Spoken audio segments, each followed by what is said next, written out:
তো এ আসলে বাড়িতে খেলাধুলা করতেছিল, ইতিমধ্যে ওই আরমান শেখ আর কি ওকে ডাক দিছে, দিয়ে বলতেছে শিলা এসে একটা সিগারেট দিয়ে যা। ও আসছে, আসার পরে দোকানটা খুলতে গেছে আর কি, খুলতে পারেনি, তার ভিতরে মুখ চেপে ধরে নিয়ে আর কি দোকানের পিছনে গেছে, পিছে যেয়ে আর কি মানে গাড়ির পিছনে যে আর কি এইগুলো করা হয়েছে আর কি। শুক্রবারের দিন বেলা 3টে সাড়ে 3টের সময় আমি বাপের বাড়িতে ছিলাম।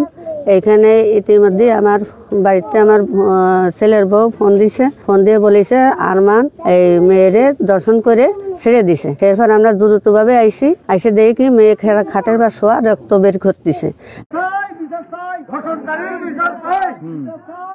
এই শয়তানের কঠিন ফাঁসি চাই, এদের সরকারের কাছে আবেদন, এদের ধরে যেন কঠিন শাস্তি দেয়, ফাঁসি দেয়।